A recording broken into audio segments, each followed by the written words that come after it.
question is find the Fourier transform of e power minus a square x square where a is the real constant. Here we know that Fourier transform, that is, suppose f of alpha equals to 1 by root 2 pi e power minus infinite to infinite e power minus a square x square e power minus j omega t j omega x dx. If we solve, that is 1 by root 2 pi, the value of this integral, if we follow the standard integration process, that is we get a square e power minus alpha square for a square.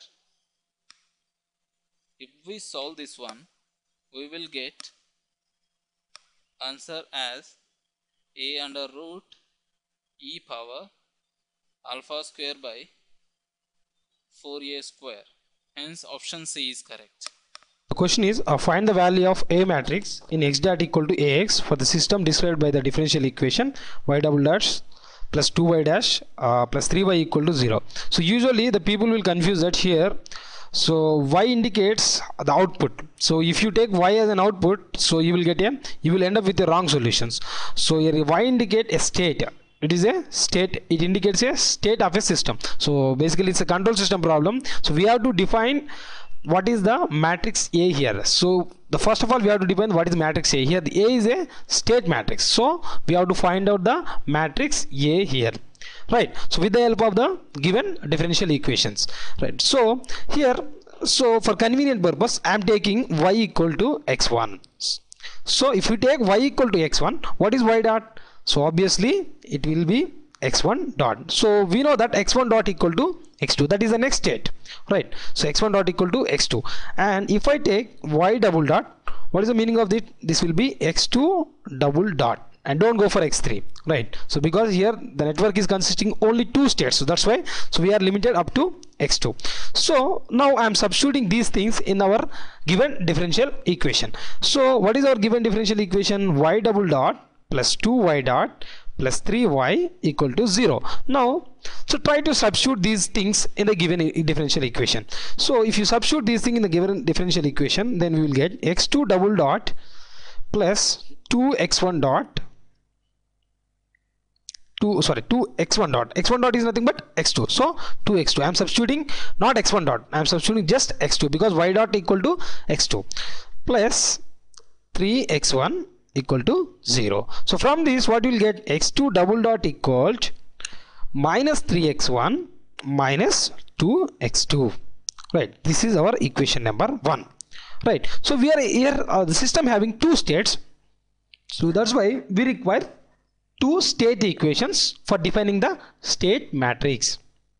So one more equation is this one, this is x2 dot, simply x2 dot, simply x2 dot. This is y double dot is nothing but x2 dot, right?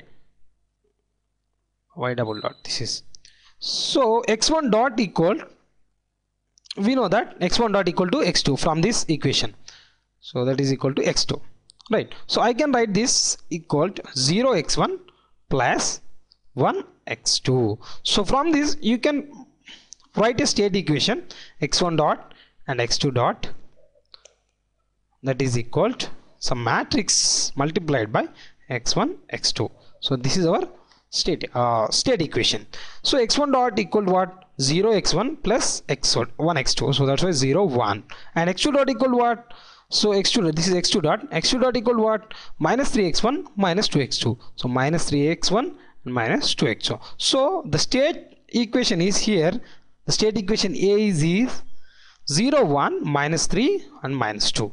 So this is our state equation, and A is a state matrix.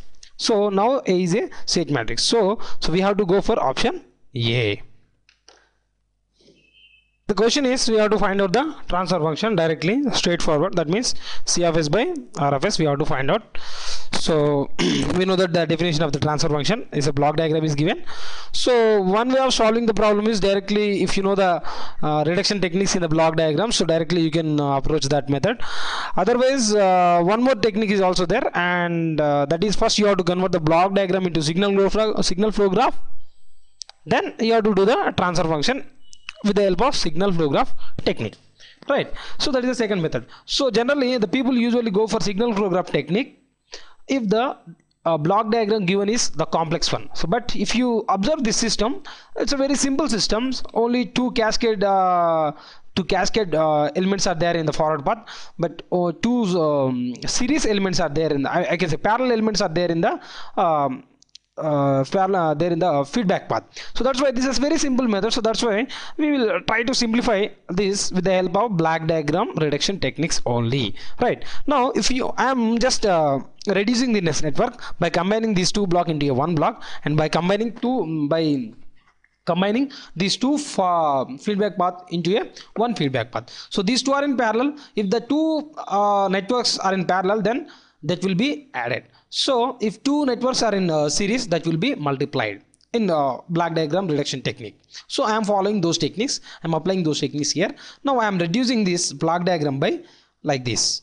So this is my forward path here, G1, G2, because these two are connected in cascaded. So that's why these two are multiplied. Now in feedback path, these two will be added. So 1 plus H1. So because the gain of the gain of this is the gain of this feedback element is H1, but the gain of this feedback element is nothing is mentioned here. So that's why this is a unity feedback. I can say directly unity feedback because the output is directly fed to here. The directly is fed to here, but the output is fed through a block, that is H1. The gain of the feedback path is H1 here, but the second path the gain is 1. So that's why I directly taken 1 plus H1. So now I am reducing this. The control the transfer function equal, we know that G by 1 plus GH, because this is a negative feedback. So that's why G by 1 plus GH. What is G here? G1, G2, and 1 plus, what is G again? G1, G2, that multiplied by 1 plus H1. If you solve this, what you will get? G1, G2 by 1 plus G1, G2 plus G1, G2 into H1. So what is your answer? So obviously the option will be D. We have to go for option D. So option D indicates G1, G2 by 1 plus G1, G2 H2 plus G1, G2. So the option is here